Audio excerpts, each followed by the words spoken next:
산골짜기에서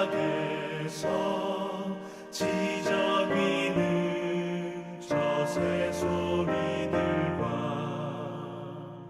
고요하게 흐르는 시냇물은 주님의 솜씨 노래하도다. 주님의 높고 위대하심을 내 영혼이 찬양하네. 주님의 높고 위대하심을 내 영혼이 찬양하네.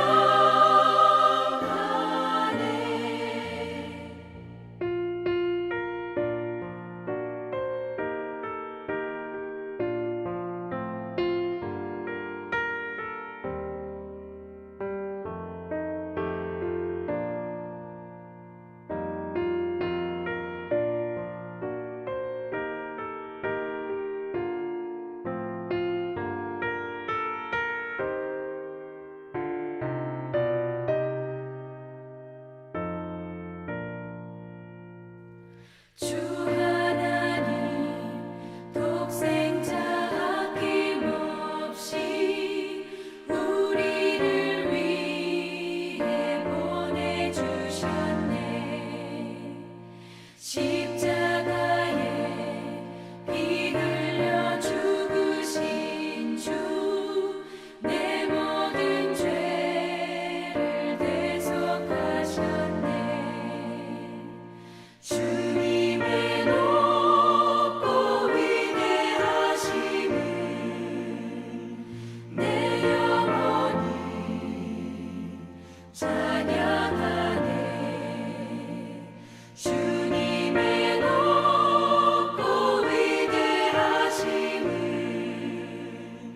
내 영혼이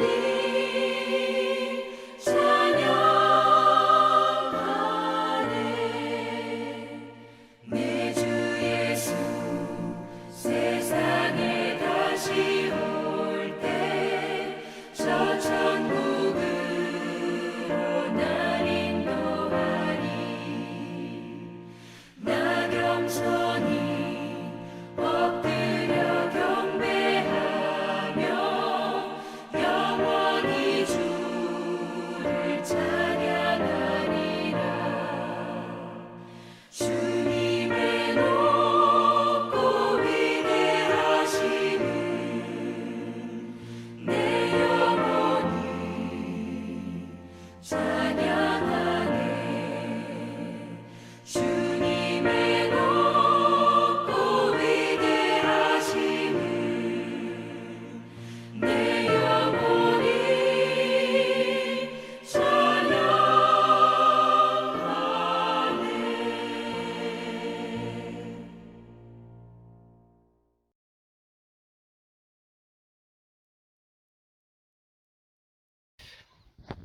오늘 우리가 함께 나눌 말씀은 사도행전 16장 1절부터 15절까지의 말씀입니다. 사도행전 16장 1절부터 15절. 말씀 봉독은 1절부터 5절까지만 읽어보도록 하겠습니다. 바울이 더베아 루스드라도에도 이름에 거기 디모데라 하는 제자가 있으니 그 어머니는 믿는 유대 여자요 아버지는 헬라인이라. 디모데는 루스드라와 이고니온에 있는 형제들에게 칭찬받는 자니 바울이 그를 데리고 떠나고자 할새 그 지역에 있는 유대인으로 말미암아 그를 데려다가 할례를 행하니 이는 그 사람들이 그의 아버지는 헬라인인 줄 다 알미러라. 여러 성으로 다녀갈 때에 예루살렘에 있는 사도와 장로들이 작정한 규례를 그들에게 주어 지키게 하니 이에 여러 교회가 믿음이 더욱 굳건해지고 수가 날마다 늘어가니라. 아멘. 회사에 처음 입사한 신입사원이 있었습니다. 첫 출근한 그는 들뜬 마음으로 부서에 들어갔습니다. 신입사원은 입사 몇 달 동안 서류를 분류하는 업무를 했습니다. 어느 날 서류 분류를 규정대로 하는 것이 소모적인 것 같다는 생각에 기존에 하던 방식을 버리고 자기만의 새로운 방식을 찾아서 하려고 했습니다. 그때 팀장이 와서 서류 분류는 그 기존의 방식대로 하라고 지시했습니다. 하는 수 없이 이전의 방식대로 서류를 분류했습니다. 어느 날 갑자기 회사에 감사팀이 방문했습니다. 감사팀은 여러 종류의 서류를 살펴봐야 한다며 서류를 가져오라고 요청했습니다. 그때 신입사원은 재빠르게 빠짐없이 서류를 제출할 수 있었습니다. 모두 신입사원이 기존의 방식대로 서류를 분류해 놓았기 때문이죠. 만약 서류 정리를 새로운 방식으로 정리하려고 했다면 아마도 서류를 재빠르게 찾을 수 없었을 것입니다. 이 일을 통해 신입사원은 상사가 시키는 대로 하는 것이 얼마나 중요한지를 깨닫게 되었습니다. 오늘 말씀에도 성령님이 바울과 전도팀이 전도를 하러 갈 때 그들의 생각을 막으시고 다른 곳으로 인도하시는 장면이 등장합니다. 성령께서 바울과 전도팀이 가려는 곳을 막고 새로운 곳으로 인도하셨을 때 그들의 순종으로 어떤 일이 벌어졌는지를 오늘 잠시 살펴보기 원합니다. 오늘 본문 사도행전 16장은 바울과 전도팀이 복음을 전파하는 세 개의 지역이 나옵니다. 1절부터 5절은 루스드라 지역, 6절부터 10절은 드로아 지역, 11절부터 40절은 빌립보 지역이 등장을 합니다.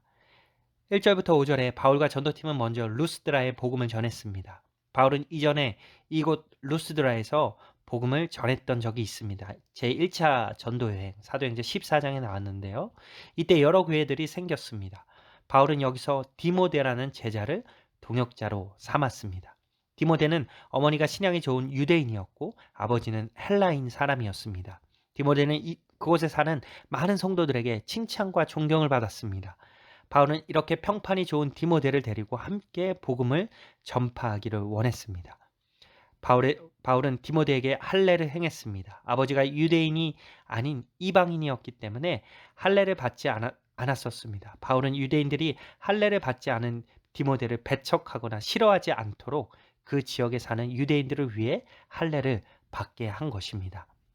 바울은 여러 도시를 다니면서 예루살렘 회의에서 합의된 규정에 대해서 설명하고 지키도록 권면했습니다.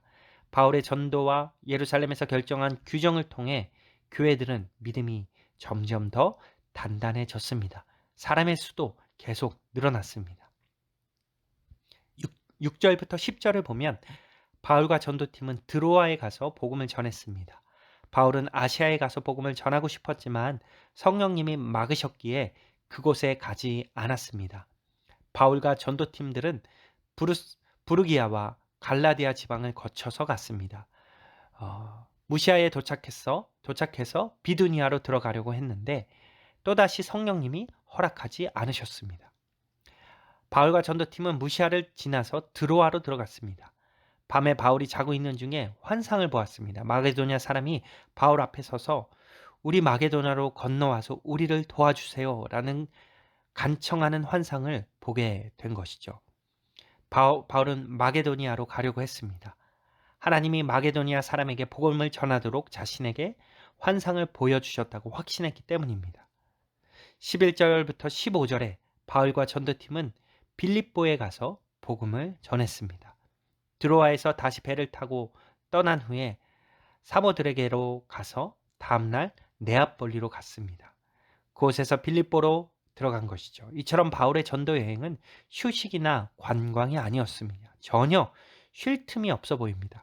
긴박해 보이기까지도 합니다. 복음을 전하는 열정이 얼마나 간절한지를 알 수 있죠. 바울과 전도팀은 빌립보에 도착해서 며칠 동안 있었습니다. 사람들이 기도하는 장소가 있을 법한 곳을 찾아갔습니다. 거기에 여인들이 모였습니다.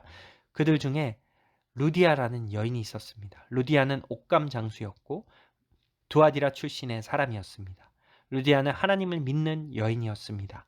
하나님이 루디아의 마음을 만져주셔서 바울이 전하는 복음의 말씀을 잘 듣게 하셨습니다. 루디아가 집안 가족들과 함께 침례를 받게 됩니다. 그녀는 바울과 전도팀을 자신의 집에 모시고 잘 대접했습니다. 이처럼 바울과 전도팀이 가는 곳마다 하나님은 사람을 붙여주셨습니다. 왜 하나님은 바울과 전도팀에게 사람들을 보내주셨을까요? 바로 바울과 전도팀이 전 세계의 복음을 잘 전할 수 있도록 하기 위해서입니다. 하나님이 붙여주신 디모데와 루디아를 통해 바울과 전도팀이 선포한 복음은 뿌리를 내리고 더욱 확장되어 갔습니다. 여러분, 복음은 우리가 전하는 것 같지만 성령께서 인도해 주시는 것입니다. 바울과 전도팀은 원하는 곳에서 복음을 전하려고 했지만 성령께서 2번이나 막으셨습니다. 바울이 어떻게 성령께서 막으신 것을 알게 되었는지 알 수는 없습니다. 하지만 그들은 성령의 역사에 아주 민감하게 반응했고 성령님의 인도에 절대적으로 순종한 것을 우리는 보게 됩니다. 이것이 바로 복음을 전하는 자들, 곧 교회가 갖추어야 할 모습일 것입니다. 교회는 자기 뜻대로 사는 것이 아니라 하나님의 뜻대로 순종하고 그 뜻대로 행해야 합니다. 비록 자신이 하고 싶은 것이 있다고 할지라도 말씀에 순종하여서 성령님이 인도하시는 대로 순종해야 합니다. 그럴 때 역사가 일어납니다. 바울과 전도팀이 성령님의 인도에 순종했기에 복음이 아시아를 넘어 유럽으로 전파된 것입니다. 성령님은 이렇게 복음이 전 세계적으로 전파되도록 역사하셨습니다. 여러분, 우리도 살아가면서 매일 하나님 말씀에 순종하며 살아야 할 것입니다. 때로 말씀이 우리의 생각과 다를지라도 그럼에도 불구하고 순종할 때 우리가 생각하지 못한 놀라운 일들을 우리는 경험하게 될 것입니다. 오늘 하루도 우리 자신의 뜻이 아닌, 내 뜻이 아닌 말씀, 하나님의 말씀에 순종하며 놀라운 역사를 경험하는 하루가 되시기를 주님의 이름으로 축복하고 소망합니다. 기도하겠습니다. 하나님, 감사를 드립니다. 하나님께서는 분명 우리 삶을 인도하시고 우리 삶을 이끄시고 가장 좋은 길로, 가장 선한 길로 이끄시는 줄 믿습니다. 때로는 그 길이 내 생각과 다를지라도 하나님이 말씀하시면 그 말씀 앞에 민감하게 반응하게 하시고 그 성령님의 인도하심에 거룩하게 반응하게 도와주셔서 하나님 말씀에 온전히 순종하며 나아가는 저희들의 삶이 되어지기를 원합니다. 하나님께서 오늘 하루도 저희의 삶을 이끄실 줄 믿습니다. 여러 가지 결정사항과 여러 가지 사역 앞에서 주님 앞에 민감할 수 있는 하루 될 수 있길 간절히 소망하며 예수님의 이름으로 기도했습니다. 아멘. 이 시간 각자 기도하는 시간 갖도록 하겠습니다.